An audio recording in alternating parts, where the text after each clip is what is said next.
सुनिए, देखिए, समझिए सनातन सत्य। जैसी दृष्टि वैसी सृष्टि, दृष्टि विज्ञान। कुदरत, कुदरती रचना एवं कुदरत के कानून से शाश्वत सुख की प्राप्ति। जोधपुर के परम पूज्य महात्मा उपासक प्रोफेसर डॉक्टर सोहन राज तातेड़ के निर्देशन में सनातन सत्य। जैसी दृष्टि वैसी सृष्टि, दृष्टि विज्ञान।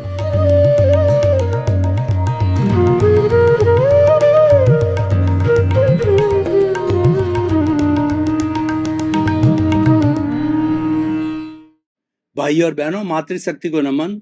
स्टूडियो में आपका हार्दिक स्वागत है, अभिनंदन है, सत्कार है।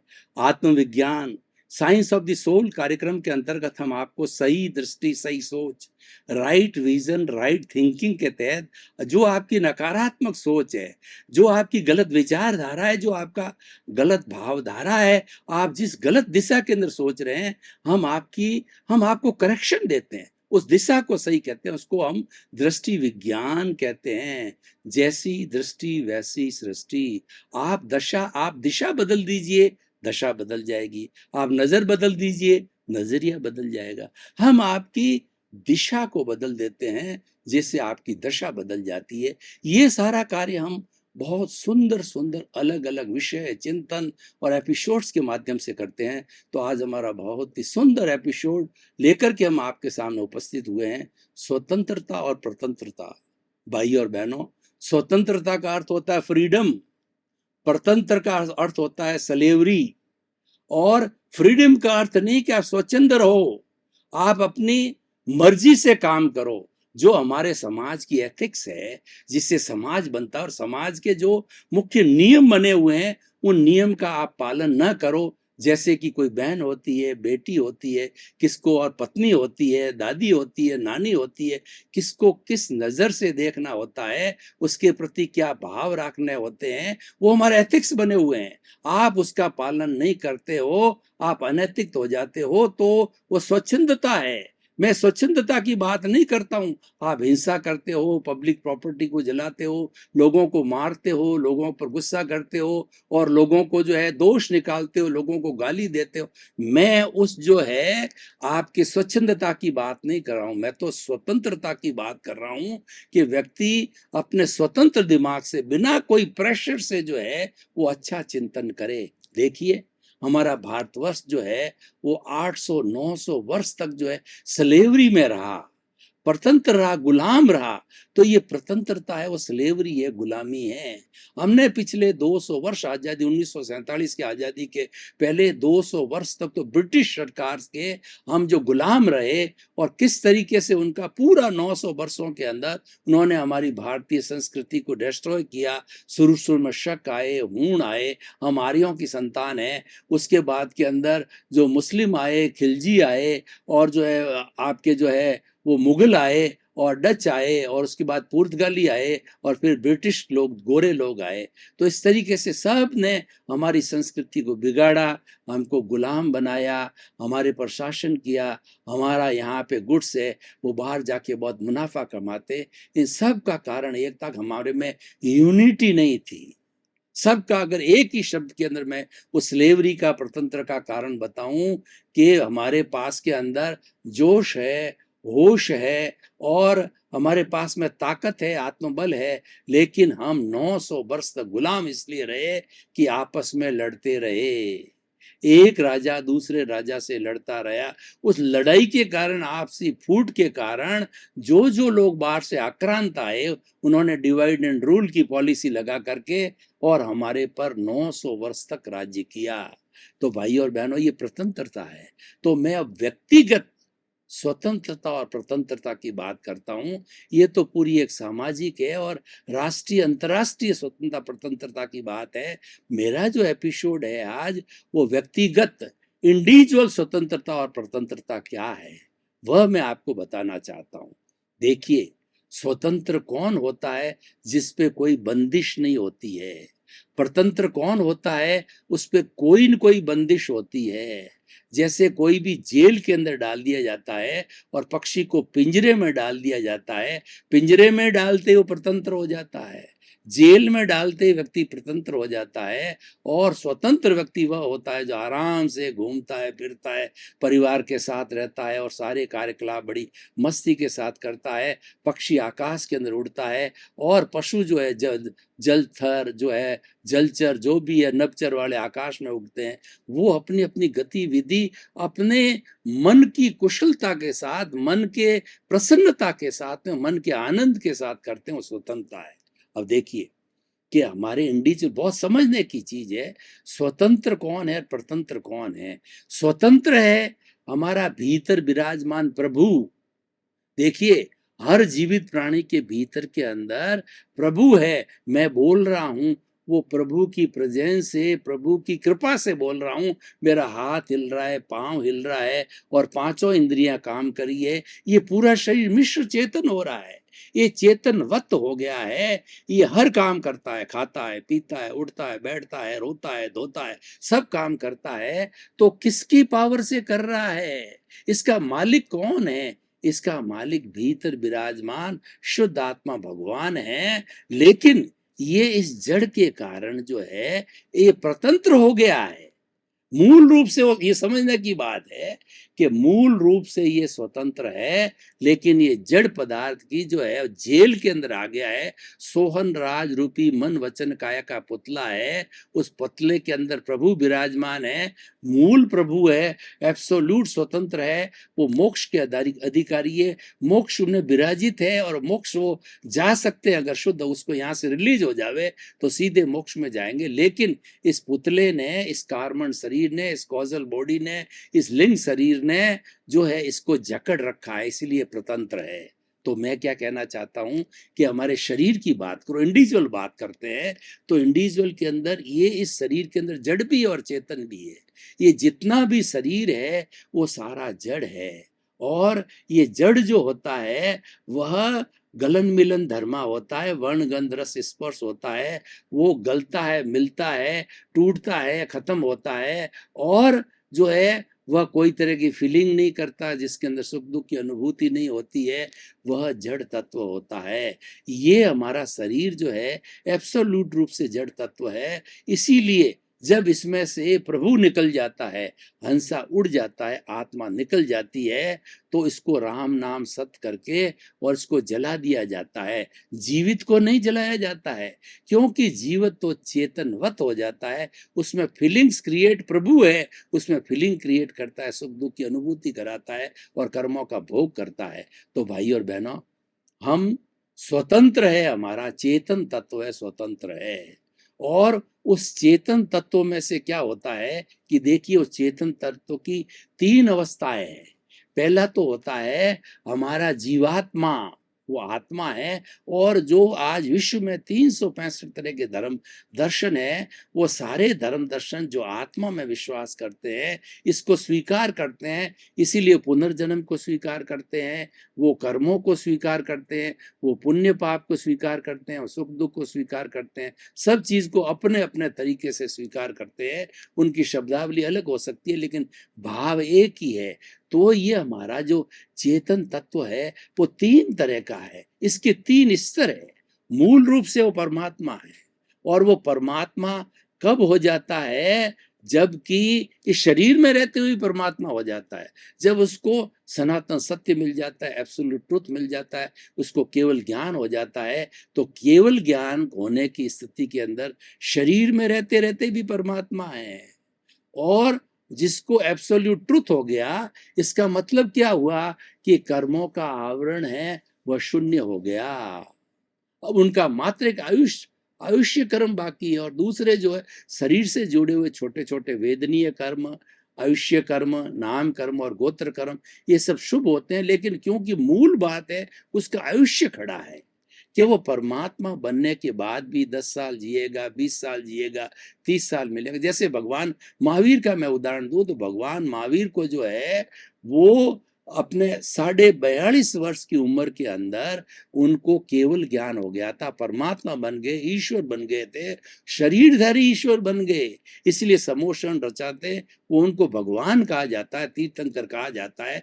और उनकी वाणी जो भगवान तुल्य होती है, उसको हमने स्वीकार किया आगम के रूप में।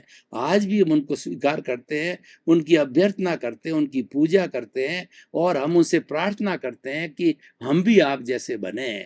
और उन्होंने मनुष्य जीवन शरीर में, इस पौद्गलिक शरीर में रहते हुए 30 वर्ष तक की उम्र तक उन्होंने प्रवचन किया। ईश्वर भगवान बन के भी प्रवचन किया, क्योंकि 30 वर्ष उनका आयुष्य खड़ा था।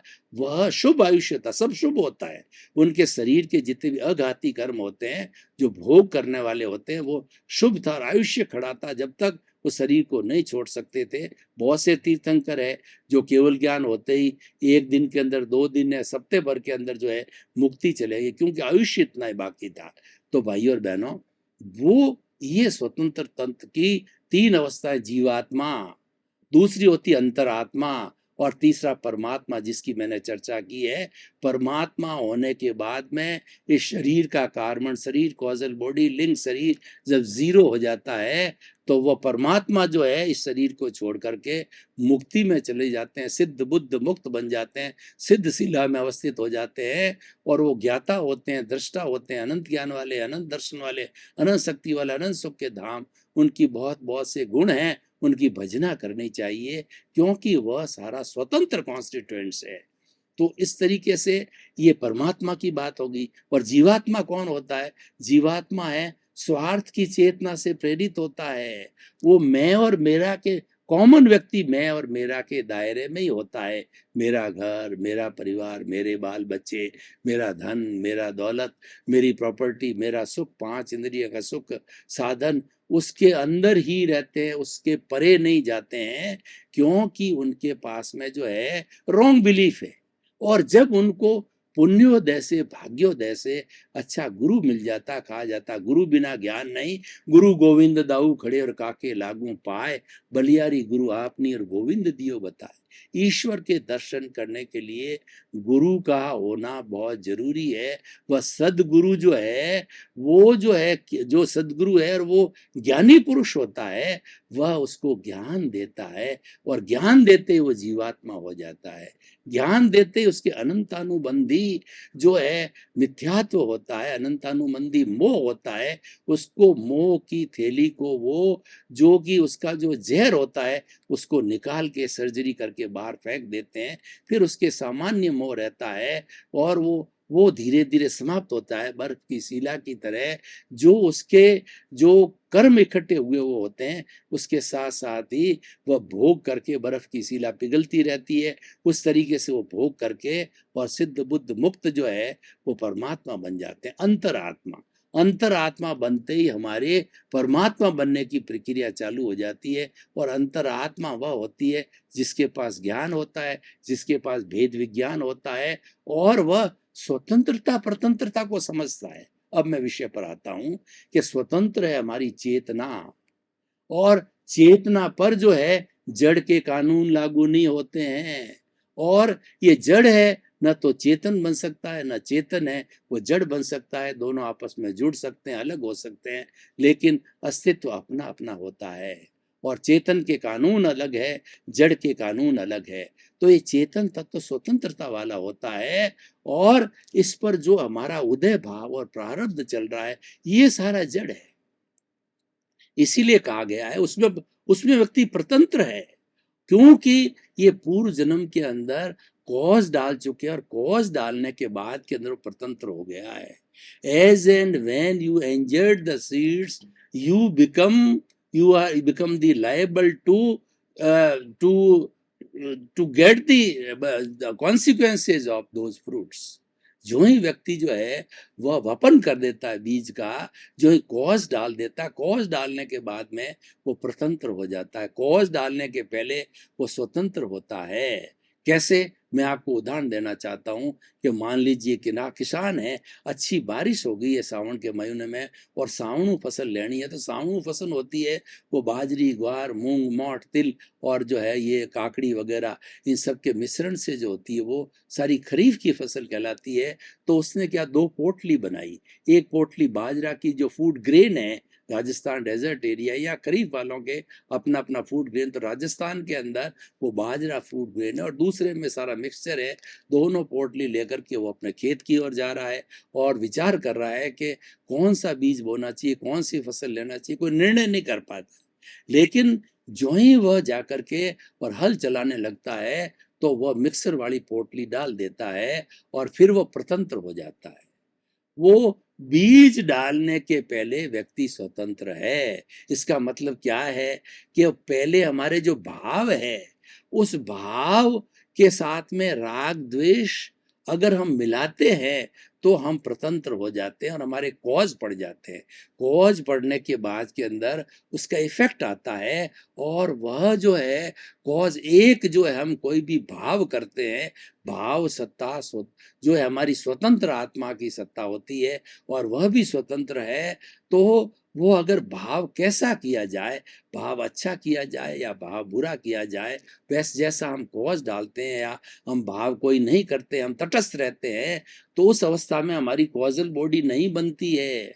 वो अवस्था जो है, हमने कोई चार्ज नहीं किया है, लेकिन हमने जो है अगर राग द्वेष से वशीभूत होकर के जो कुछ भी परतंत्र चल रहा है, ये हमारे जीवन में दो बातें दो साथ साथ रहती है, हमारा चेतन और हमारा ये जो पुतला मन वचन काया रूपी ये जो शरीर है, जो पिछले जन्म के कर्मों के भुगतान के लिए मिला है, और हर क्षण ये उदय भाव प्रारब्ध चलता रहता है और जड़ की प्रेजेंस से चला रहता है। जड़ जो ये जड़ चलता रहता है, लेकिन चेतन है वो स्वतंत्र है और ये स्वतंत्र है। और ये स्वतंत्रता ऐसी है कि जीवन भर जो कुछ भी वो परिणाम लेकर के आया है, जितना भी जो है उसका प्रारब्ध है, उदय है, वो सारा स्वतंत्र है। उसको बदलने की कोई ताकत नहीं है, क्योंकि व्यक्ति को एक श्वास भी लेने की ताकत नहीं। आयुष्य के अधीन जितनी जितनी सांसें लेके आया उतनी सांस ले सकता है। तो इस स्वतंत्रता का वो जीवन जीता है, वह उसका ये राग द्वेष का जीवन है, ये कॉजल बॉडी का जीवन है, लिंग शरीर का जीवन है। तो उसके अंदर में टांग नहीं अड़ानी चाहिए। अगर उसमें हम टांग नहीं अड़ाते हैं और उसको एज इट इज भोग लेते हैं, उसके ऊपर कोई रिएक्शन नहीं देते हैं, कोई राग द्वेष नहीं करते हैं, तो हमारे नए कॉज नहीं बढ़ते हैं। नए कॉज नहीं पड़ते हैं तो हमारा नया कॉजल बॉडी नहीं बनेगी और हम कुछ ही भवों के अंदर इस चेतन तत्व को शुद्ध करके परमात्मा बन जाएंगे, सिद्ध बुद्ध मुक्त हो जाएंगे। लेकिन कॉमन व्यक्ति अगर चार्ज करता रहता है, जो जिसने ज्ञान ले लिया है, अगर ज्ञान का उपयोग करता है, वो जागृति करता है हर क्षण, क्योंकि ज्ञान लेते ही प्रीति बैठ जाती है कि तुम शुद्ध आत्मा हो। उसका तुम जो है वो रियलाइजेशन करो, उसको पहचानो, उसका परीक्षण करो, उसका निरीक्षण करो, ये कहा जाता है। लेकिन क्या है, अगर जागृति न रहती ज्ञान लिए वाले की, वो अगर भटक भी जाता है तो उसकी जो हमारी आत्मा की जो भाव सत्ता है, वो प्रज्ञा, ज्ञान लेने के बाद में हमारा जो ये जो है, हमारा जो दूसरा जो है वो पहला जीव तत्व और दूसरा है हमारा जो है ये दूसरा मध्यम तत्व होता है।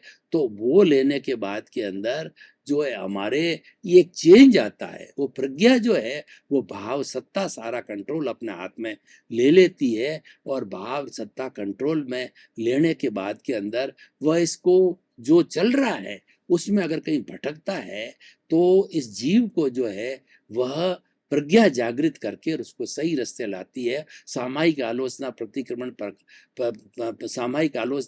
प्रत्याख्यान करा के उसको हाथों हाथ शुद्ध करती है, उसकी नई गांठ नहीं पड़ने देती है, नया बंद नहीं होने देती है, तुरंत उसकी सफाई करती है। क्योंकि ये हमारे उस ज्ञान का अंतरात्मा जो हम बनते हैं उसका प्रभाव है, ज्ञान का प्रभाव है।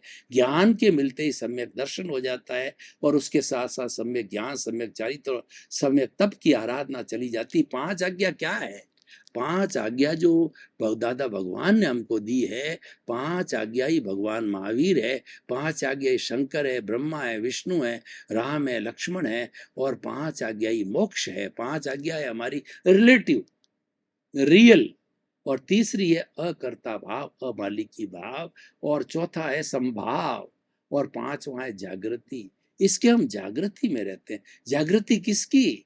24 आवर्स हमें अस्तित्व की जागृति, हमारी स्वतंत्रता की जागृति।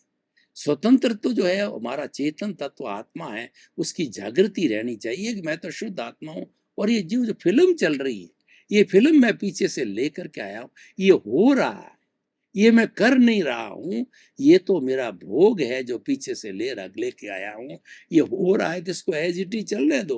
हमारे सारे कर्मों का भुगतान है वो हमारे विचारों के द्वारा होता है। मन वचन काया में सारा विचारों के द्वारा है। विचारों के द्वारा चिंतन मनन और क्रियान्विति होती है, और श्रवण मनन और निध्यासन होता है। तो सब कुछ जो है उसकी बेसिक जो है वो सोर्स होता है, विचार होता है। इसलिए विचारों को बाईपास करो। बाईपास करने का मतलब जो कुछ चल रहा है उससे प्रभावित मत रहो, उसको अपना भोग जानो, उसका अपना हिसाब जानो, और इसको चलते रहने दो, इसमें टांग मत अड़ाओ, चलते रहने दो, चलते रहने दो। और आप तो क्या करो, रियल पुरुषार्थ करो। ज्ञान लेने के बाद में व्यक्ति को पुरुष बना दिया जाता है, और पुरुष बनाकर उसको कहा जाता है तुम अब पुरुषार्थ करो। पुरुषार्थ क्या है? अपनी जागृति में रहना। अपनी जागृति का अर्थ क्या है कि मेरा मूल स्वरूप शुद्ध आत्मा है, वह शुद्ध आत्मा ज्ञाता है, दृष्टा है, वह जानने वाला है, देखने वाला है, वह अनंत ज्ञान, अनंत दर्शन, अनंत शक्ति और अनंत का सुख का धाम, वो सच्चिदानंद है। सच्चिदानंद का मतलब सत्य, चित्त और आनंद। सत्य का मतलब वो अविनाशी है, और जो चल रहा है वो विनाशी है, वो भोग है, वो पौद्गलिक है, वो जड़ है, वो शरीर से जुड़ा हुआ है।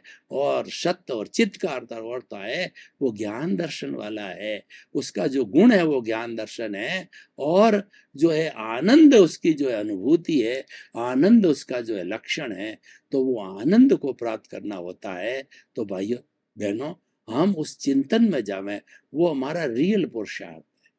रियल पुरुषार्थ में जाने से हमारा जो है शुद्ध भाव आ जाता है, और शुद्ध भाव में जितने जितने लंबे समय तक हम रहते हैं तो शुद्ध भाव हमें नए कॉज नहीं पढ़ने देता, नया कॉजल बॉडी नहीं पढ़ने देती। और जो कुछ भी हमारा उदय प्रारब्ध भाव चल रहा है, बर्फ की शिला की तरह जन्म जन्मांतर के हमारे जमे हुए कर्म है, 1 2 4 5 भव और अधिकतम 15 भव के अंदर विलीन होकर के और ज्ञान लिया हुआ वह जो व्यक्ति होता है, अंतर आत्मा वाला व्यक्ति, ज्ञान लिया हुआ व्यक्ति जो है 15 भव में अवश्य सिद्ध बुद्ध मुक्त होता है।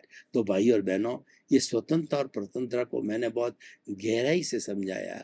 अब मैं इस एपिसोड को ओपन टू दी ऑडियंस करता हूँ, आप लोगों के लिए डिस्कशन के लिए छोड़ता हूँ, और पता करता हूँ कि इसकी क्या रिलीवेंस है, इसकी क्या सामाजिक उपयोगिता, इससे क्या लाभ है, इससे व्यक्ति को, समाज को, राष्ट्र को, विश्व को क्या मिलेगा। तो मैं ये कहना चाहता हूँ कि हमें भेद विज्ञान करना है, स्वतंत्रता और प्रतंत्रता का भेद विज्ञान करना है। और वो भेद विज्ञान जड़ और चेतन से होगा। जड़ प्रतंत्र है, चेतन स्वतंत्र है। जड़ नाशवान है और चेतन अजर है, अमर है, अविनाशी है। चेतन कभी भी जड़ नहीं हो सकता, जड़ कभी भी चेतन नहीं हो सकता। और जड़ तो हमारी भोगावली है, जड़ हमारा हिसाब है। भाई और बहनों, आपका बहुत बहुत धन्यवाद। आप हमारा आत्मविज्ञान कार्यक्रम बराबर देख रहे हो, और इसका हमको फीडबैक मिल रहा है कि आप जो है आत्मविज्ञान कार्यक्रम की आत्मा हो, और आत्मविज्ञान कार्यक्रम आज टॉक ऑफ द टाउन बना हुआ है। ये आपकी वजह से, आपकी जिज्ञासा की वजह से हम भी बढ़िया से बढ़िया क्वालिटी को आपको आत्मविज्ञान कार्यक्रम देते हैं, आपके जीवन को सुधारते हैं। क्योंकि हमारा लक्ष्य है सुधरे व्यक्ति, समाज व्यक्ति से राष्ट्र स्वयं सुधरेगा। आपका जीवन आनंदमय हो, मंगलमय हो, सुखमय हो। आपके प्रति बहुत बहुत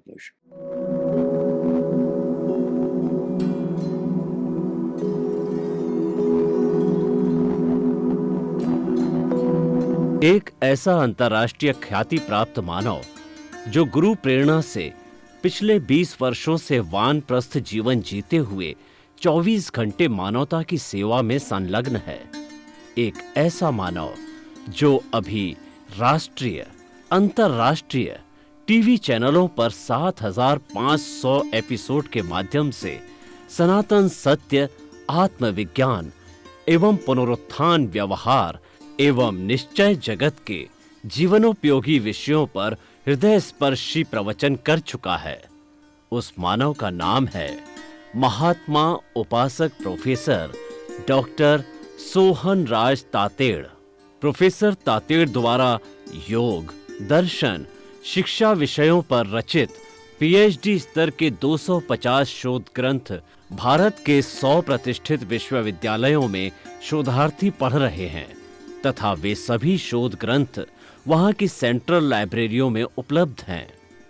महात्मा सोहन राज ने अभी तक हजारों स्कूलों, कॉलेजों, विश्वविद्यालयों एवं संस्थाओं में सेमिनार, वर्कशॉप, कैंप लगाकर लाखों विद्यार्थियों को योग, दर्शन, शिक्षा का प्रशिक्षण देकर उन्हें सुसंस्कारित किया।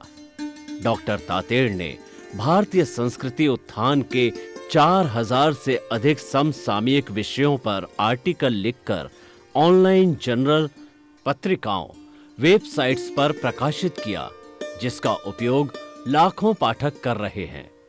उपासक तातेड़ के 5,000 से अधिक आज का सुविचार, आज का शुभ संदेश, आज का मंगल भावना योग आदि चिंतन websites, Twitter, blogger, Facebook, YouTube माध्यमों से लाखों लोग अपना जीवन निर्माण कर रहे हैं। मानवता के मसीहा ऐसे महामानव महात्मा सोहन राज तातेड़ के प्रोफाइल को अभी तक विश्व के 20 लाख दर्शक यूट्यूब पर, 12 लाख गूगल पर एवं लाखों दर्शक फेसबुक, ब्लॉगर, ट्विटर और इंस्टाग्राम पर देख चुके हैं।